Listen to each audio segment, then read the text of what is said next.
এটা মই বনাইছিলোঁ এইটো ইয়াৰ দ্বাৰা ল'ৰা ছোৱালীক আমি স্বৰবৰ্ণখিনি অলপ জ্ঞান দিব পাৰোঁ আৰু ইয়াত মানে এইটো আমি স্বৰবৰ্ণখিনি এইটো ঘূৰাই থাকিলে ওলাব এইটো স্বৰবৰ্ণ বুলি কৈছোঁ এইটো লিখি ধৰিছোঁ স্বৰবৰ্ণ তাৰপাছত মানে এইটো ঘূৰাই থাকিলে ওলাই থাকিব এইটো ওলালে তেওঁলোকক সুধিব পাৰোঁ এইটো বোলে কি তেওঁলোকে চাব তেতিয়া বোলে এইটো দেখা পাব যে অতে আকৌ এই ছবিটো তেওঁলোকে মানে দেখা পাব ছবিটো লিখিছোঁ অতে অমৰা তেওঁলোকে ক'ব অমৰা বুলি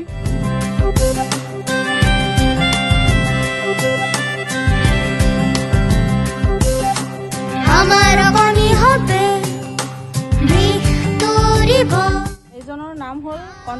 নেওতা ডেকা। নেওতা ডেকা চকু দুডাল খুলিলে মুখেৰে আমি নেওতা শিকিব পাৰোঁ। ইয়াত কি ওলাই আছে 3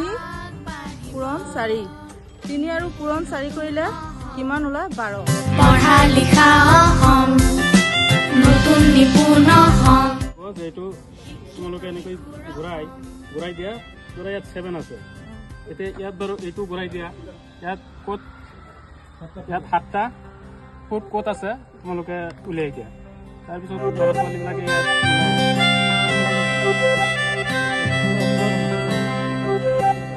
পঢ়িবলে যাম শিকিবলে যাম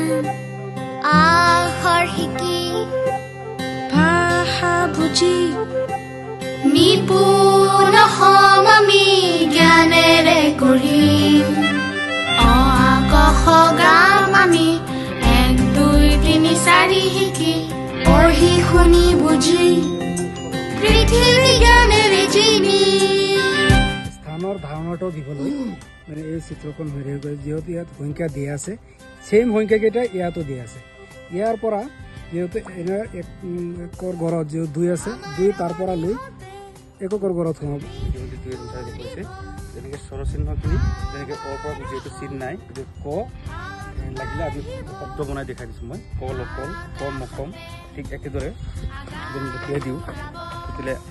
আৰ পৰা চিনটো কেনেকৈ আহে এই কৰ লগত চিনটো লাগিলে আকাৰটো লাগিলে কেনেকৈ হ'ব ঠিক সেই একেদৰে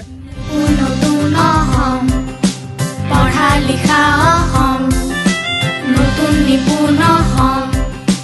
শিক্ষিত শিশুৰ এইখন মোৰ ৰেডিচনেল থাৰ্ড হয় যুগৰ এতিয়া জেনেৰেলি আগৰ যিখন কনভেনশ্যনেল নেওতা হয় এইখন পঢ়োৱাত ল'ৰা ছোৱালীবিলাকে ইণ্টাৰেষ্ট কমে তো এইখনৰ লগত যেতিয়া ৰিলেট কৰিব শূন্যৰ ধাৰণাটো আছে ইয়াতে আৰু প্লাছ এটা 11 10ৰ ঘৰটো এটা 10ৰ ঘৰটো আছে এতিয়া চিম্পল ইয়াতে স্কোৱাৰ হ'ব এখন চালে সিহঁতে অকণমান ইণ্টাৰেষ্ট মই বিগ বয় এখন বনাইছিলোঁ লিটাৰেচাৰ কাৰণে ভাল আৰু এইটো কোম্পানী মোৰে ইয়াত মানে 80% মই পিকচাৰৰ ওপৰত হেৰি কৰিছোঁ ফ'কাছ কৰিছোঁ আৰু 10% মানে খালি ৰাইটিঙৰ ওপৰত গুৰুত্ব দিয়া হৈছে এনেকৈ ষ্টৰিটো ডেভেলপ হৈ আছে এইখিনি ত' এইটো ৰিডিং আৰু মানে কোৱালিটিৰ কাৰণে যথেষ্ট সহায় আমাৰ ইয়াত মানে স্থানিকীয় সহায়ত সংখ্যাৰ ধাৰণা দিয়া হৈছে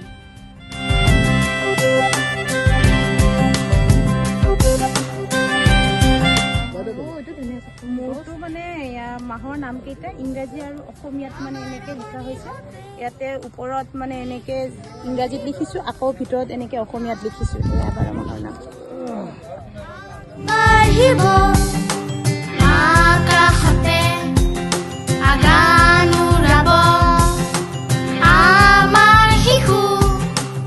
আগবাঢ়িব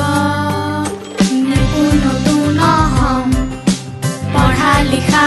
হম নতুন নিপুণ হম শিক্ষিত শিশুৰ হম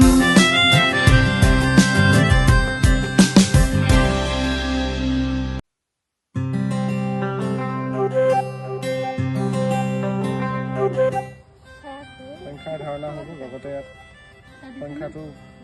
পঢ়িব পাৰিব কি কি আখৰে জড়িত হৈ আছে লাষ্টত আছে আপোনাৰ সংখ্যাটো লাষ্টত ল'ৰা ছোৱালী জানে যুৱৰ ধাৰণা দুই তিনিটা মানে হেৰি কৰি থৈছে তলৰ পৰা তেওঁলোকক মানে মিলাব লাগিব দুই এটা এনেকৈ মিলাই থোৱা আছে সিহঁতে ক'ব পাৰিব তেতিয়া সংখ্যাৰ লগত চিনাকি প্ৰথমতে ছাত্ৰ ছাত্ৰীসকলে যেতিয়া এই বিভিন্ন বস্তুৰ সহায়ত এই সংখ্যাকেইটা গণিব পৰা হ'ব আৰু চিম্বলকেইটা চিনিব পৰা হ'ব। ধৰক এক এইটো গণিব পৰা হ'ল, তাৰপিছত এই এক চিহ্নটো কেনেকৈ লিখে এইটো চিনিব পৰা হ'ল। তেতিয়া সিহঁতক কি কৰিব লাগিব, আমি আখৰে কেনেকৈ একটো লিখে তেতিয়া আমি সেইটো শিকাব লাগিব। তেতিয়াহ'লে আমি এইটো এনেকৈ লিখিছোঁ, এইটো গুচাই দিম, তেতিয়া এক লিখাটো আহিব। ৰহম আগবাঢ়িব চিনৰ ওপৰত এইটো ক'ত আগাৰে কা এনেকৈ অস্বীকাৰে কি দুইখিনি আছে।